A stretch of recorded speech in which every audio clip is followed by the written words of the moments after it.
মহান আল্লাহ সুবহানাহু ওয়া তাআলা ইসলামকে এতটা পরিপূর্ণ করেছেন যে আনন্দ পাওয়ার জন্য অথবা মেন্টাল রিফ্রেশমেন্টের জন্য আজকের যুগে যে সমস্ত অবৈধ, অশালীন, অসভ্য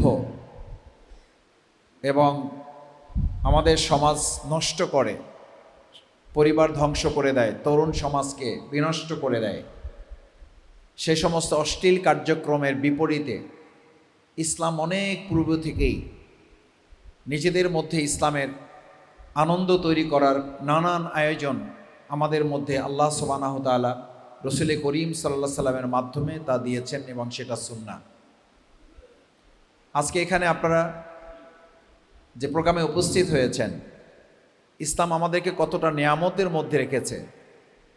আপনি এই কাজটাই যদি ইসলামের ভিন্ন আঙ্গিকে করেন তাহলে সেটাতে যেমন গোনাহ হবে, সেটাতে যেমন সমাজ নষ্ট হবে, পরিবারগুলো ভেঙে যায়, তরুণ যুব সমাজ যেমন নষ্ট হয়, পাশাপাশি সেটা জাহান্নামে যাওয়ার একটা কারণ হয়। আর আমরা আজকে যেখানে আছি, আমরা একই সাথে কিছু কথা শুনছি, একই সাথে আনন্দ উপভোগ করছি, একই সাথে আমাদের মেন্টাল রিফ্রেশমেন্ট আসছে, আমাদের মধ্যে মেন্টাল রিক্রিয়েশন তৈরি হচ্ছে, আমরা এখান থেকে একটা নতুন আবার উজ্জীবনী শক্তি লাভ করছি, সাথে সাথে এটা আমাদের জীবনে একটা ইবাদত হিসাবে সওয়াব ও আল্লাহ রব্বুল আলামিন আমাদের নেকির খাতায় লিখছেন, সুবহানাল্লাহ। সেই জন্য ইসলামের উদাহরণটা হচ্ছে এরকম যে আপনি যদি শুধু দুনিয়া পাওয়ার চেষ্টা করেন তাহলে ইসলাম বলে আপনি দুনিয়াও পাবেন না, দিনও পাবেন না।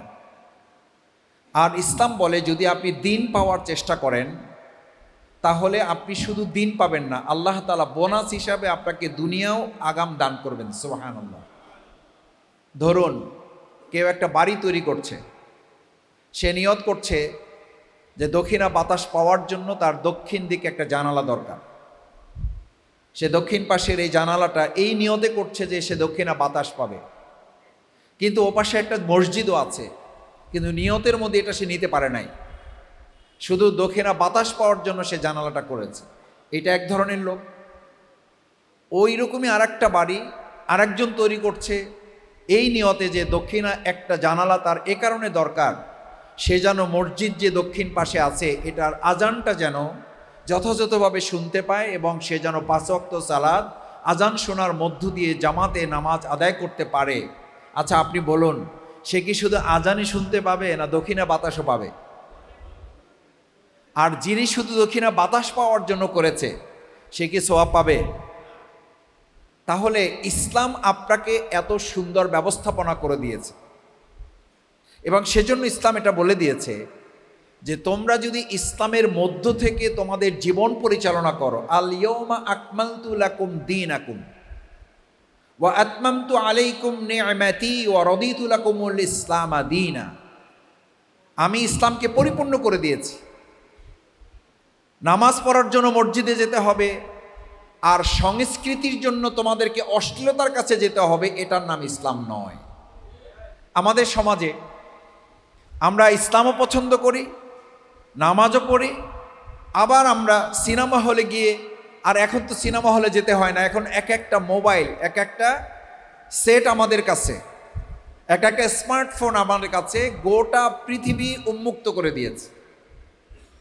এখন আমি যদি মসজিদে নামাজও পড়ি, আমি যদি আবার অশ্লীলতা, বেহায়াপনা, অপসংস্কৃতি এটাও ধারণ করি, তাহলে দুটো মিলে আপনাকে ইসলাম বলে দিয়েছে ওয়া আতমামতু আলাইকুম নি'মাতি, তোমাকে তো আমি সমস্ত নিয়ামত দিয়ে পরিপূর্ণ করেছি। ইসলামের মধ্যে সব নিয়ামত আছে। নামাজে তুমি যেমন ইসলাম মেনে মসজিদে গিয়ে আল্লাহর দাসত্ব করে প্রশান্তি লাভ করো, ইসলাম মেনেই যদি তুমি সংস্কৃতিটা লালন করো তাহলে ওর মধ্যে তোমার প্রশান্তি থাকবে, ব্যক্তি সমাজ জীবনে অশান্তি আসবে না। কিন্তু তুমি যদি অশ্লীলতার মধ্যে যাও তাহলে ক্ষণস্থায়ীভাবে তুমি শান্তি লাভ করলেও গোটা জীবন এবং রাষ্ট্রীয় পর্যায়ে বিপর্যয় নেমে আসবে, শুধু না অশান্তি এবং বিশৃঙ্খলা দেখা দিবে। সম্মানিত সুধী মণ্ডলী, ভাই এবং বন্ধুগণ, আজকে বাংলাদেশ জামাত ইসলামী যে আয়োজন করেছে, এই আয়োজনের প্রত্যেকটি পর্ব আপনি বিবেচনায় নিয়ে খেয়াল করবেন যে বাংলাদেশ জামাত ইসলামী শুধুমাত্র আপনাকে 5 ওয়াক্ত সালাতের মাধ্যমেই ইবাদতের কথা বলে না। এটা যেমন একটি আল্লাহর নির্ধারিত ফরজ ইবাদত, ঠিক একজন মানুষের জীবন থেকে, জন্ম থেকে তার প্রত্যেকটি হাঁটা চলা, কথা বলা, প্রত্যেকটি চোখের চাহনি, প্রত্যেক চোখের ইশারা, এগুলো প্রত্যেক কার্যক্রম এমনভাবে ইসলাম তৈরি করে দিয়েছে, যদি আপনি ইসলামের বিধান মেনে পৃথিবীর সবচেয়ে নিকৃষ্ট জায়গা ওয়াশরুম ব্যবহার করেন, যেখানে ইসলাম বলে দিয়েছে আপনি বাম পা দিয়ে ঢুকবেন, ডান পা দিয়ে বের হবেন, এই সময়টুকু যদি ইসলামের আলোকে আপনি ব্যবহার করেন, তাহলে এই সময়টুকুকেও ইসলাম বলে দিয়েছে আপনার জন্য এখানে বরকত এবং নেকি আপনার জন্য বরাদ্দ করা হয়। সুবহানাল্লাহ। সম্মানিত ভাই এবং বন্ধুগণ, আজকে বাংলাদেশ জামাত ইসলামী মতিঝিল দক্ষিণ থানা এই ঈদ পুনর্মিলনের মধ্য দিয়ে দ্বিতীয় আর একটা মেসেজ আপনাকে দিতে চায়। পুনর্মিলন, আল্লাহ সুবহানাহু ওয়া তাআলা আমাদেরকে পৃথিবীতে প্রেরণ করার সময় সবাইকে আলমে আরওয়াহ, রুহের জগতে একত্রিত করেছিলেন, মিলিত করেছিলেন। একজন আসছে, আরও আগে আসছে, এখন আসতেছেন, পরে আসবে, কিন্তু আলমে আরওয়াহ, রুহের জগতে আমাদের সবাইকে একসাথে রাখা হয়েছিল। এবং আল্লাহ তাআলা আবার বলেন, সুম্মা ইলাইনা তুরজাউন, আবার তোমাদেরকে আমি মৃত্যুর পরবর্তী এক জায়গায় মিলিত করব এবং তখন হিসাব নিকাশের ভিত্তিতে তোমাদেরকে জান্নাত এবং জাহান্নাম নির্ধারিত করা হবে। আজকে এখানে আমরা যারা একত্রিত হয়েছি, আমাদেরকে দুটা মিলনের কথা মনে করিয়ে দেয়। এক, আমরা আলমে আরওয়াহ, রুহের জগতে সূরা আরাফের 172 নম্বর আয়াত। আমার ভাইয়েরা, আমরা শুধুমাত্র কোনো একটা অনুষ্ঠানে এসে যেন উপভোগ করলাম, আনন্দ নিলাম, কিন্তু সেখান থেকে কিছু শিখলাম না, জানলাম না, বুঝলাম না, আমার জীবন পরিবর্তনের জন্য কোনো সিদ্ধান্ত নিতে পারলাম না, তাহলে ওই সময়টুকু কার্যকর হবে না। আল্লাহ তাআলা সেই জন্য সূরা আরাফে বলেন যে আমি ওয়াইজ আখাযা রাব্বুকা মিন বানি আদম, হে বনি আদম, আমি তোমাকে যে সৃষ্টি করেছি, রব্বুকা মিন বানি আদম মিন যুহুরিহিম যুররিয়াতাহুম, তোমাদেরকে বনি আদম সৃষ্টি করার যে যুররিয়া সৃষ্টি করে দিয়েছি। ওয়া আশহাদাহুম আলাস্তু বিরাব্বিকুম ক্বালু বালা, তোমাদেরকে একসাথে রুহের জগতে আমি এক জায়গায় করেছিলাম। আজকে যেমন পুনর্মিলন করা হয়েছে, পুনর্মিলন কি আমরা এক জায়গায় ছিলাম, আবার মিলিত হয়েছে, আবার আমরা কর্মক্ষেত্রে আলাদা হয়ে যাব, আমরা মিলিত হয়ে এক জায়গায় একত্রিত হয়ে পুনর্মিলিত হয়ে আমরা এক জায়গায় আনন্দ করতেছি, আমরা জানার চেষ্টা করতেছি, শেখার চেষ্টা করতেছি। ঠিক একইভাবে আমাদেরকে এই মিলনের মাধ্যমে, পুনর্মিলনের মাধ্যমে মাথায় নিতে হবে যে আমরা এরকম একটা সময় আল্লাহ তাআলা আমাদেরকে নির্ধারণ করেছিলেন, যখন আমরা একত্রিত ছিলাম, আমরা মিলিত অবস্থায় ছিলাম, একসাথে আমাদেরকে আল্লাহ তাআলা রুহের জগতে, সেখানে আমাদেরকে জিজ্ঞেস করেছিলেন, আলাস্তু বিরাব্বিকুম, আমি কি তোমাদের রব নই, প্রভু নই, আমি কি তোমাদের স্রষ্টা নই, আমি কি তোমাদের শাসক নই, আমি কি তোমাদের আইনদাতা নই, আলা লাহুল খালকু ওয়াল আমর, আমি তোমাদের সেই আল্লাহ যে সৃষ্টি যার, আইন চলবে তার, আমি তোমাদের সেই রব, আমি কি তোমাদের সেই রব নই? আমরা কি তখন কথা বলেছি যে হ্যাঁ, মসজিদে আপনি আমাদের রব ঠিক আছেন, কিন্তু সংসদের রব আর একজন?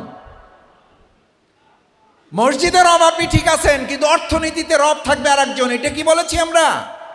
আমরা বলেছি আলাস্তু বিরাব্বিকুম ক্বালু বালা, ইয়েস, আপনি আমাদের সব, আল্লাহ আমার রব, এই রবই আমার সব, এই রবই আমার সব, যেটা সেই স্বীকৃতিটা আজকে আপনি জামাত ইসলামী করার মধ্য দিয়ে দিচ্ছেন না।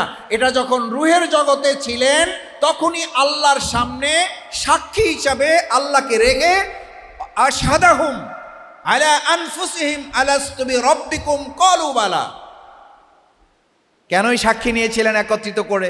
আল্লাহ সেই কথাও বলেন, দুনিয়াতে গিয়ে যদি বলো আমাকে এই কথা কেউ মনে করিয়ে দেয় নাই, আনতাকুলা ইয়াউমাল কিয়ামাতি ইন্না কুন্না আন হাযা গাফিলিন, দুনিয়ার জীবনে যদি গিয়ে কেউ বলে আমি তো এটা জানতাম না, আমি তো মনে করেছিলাম মসজিদের রব একজন, নামাজের রব একজন, অর্থনীতির রব আর একজন, ব্যবসায়ীর রব আর একজন, সংসদের গোলাম রব একজন, বঙ্গভবনের রব আর একজন, গণভবনের রব আর একজন, যমুনার রব আর একজন, সংস্কৃতির রব আর একজন, ওটার জন্য আর একটা আইন মানতে হবে, ওটার জন্য সংবিধানের অমুক পাতা খুঁজতে হবে।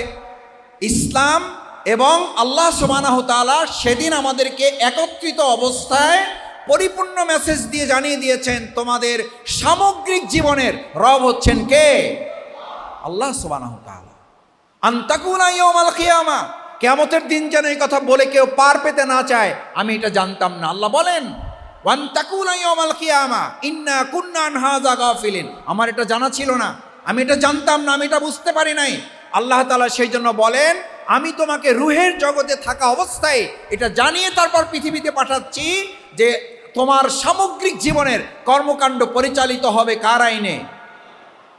আমার সম্মানিত ভাই এবং বন্ধুগণ, বাংলাদেশ জামাত ইসলামীর ঈদ পুনর্মিলনী অনুষ্ঠানের দ্বিতীয় মেসেজ হচ্ছে এটি যে আমাদের সামগ্রিক জীবন পরিচালিত হবে আল্লাহ সুবহানাহু ওয়া তাআলার দেওয়া বিধান, তার দেওয়া আইন, তার দেওয়া অনুশাসন, তার দেওয়া নীতিমালার ভিত্তিতে বাংলাদেশ জামাত ইসলামী সমাজ এবং রাষ্ট্র পরিচালনা করতে চায়। আমরা যখন এই কথা বলি, এই কথা বলার সাথে সাথেই আমরা শুনতে পাই যে বাংলাদেশ জামাত ইসলামী এমন একটা রাষ্ট্র গঠন করতে চায় যেখানে মহিলাদেরকে ঘরের মধ্যে আটকে রাখা হবে, এমন একটা রাষ্ট্র গঠন করতে চায় যেখানে হিন্দুদের অধিকার প্রতিষ্ঠিত হবে না, ভিন্ন ধর্মাবলম্বীর অধিকার থাকবে না। অথচ আমরা জানি এই ইসলাম হচ্ছে সেই ধর্ম যেখানে মহিলাদের জীবন্ত কবর দেওয়ার ব্যবস্থা ছিল ইসলাম আসার আগে। এই ইসলাম এসেই বরং ইমানদার মানুষদের শুধু না, গোটা নারী জগৎকে স্বীকৃতি দিয়ে তাদের অধিকার সংরক্ষণ করেছে ধর্ম, সেই ধর্মের নাম হচ্ছে ইসলাম।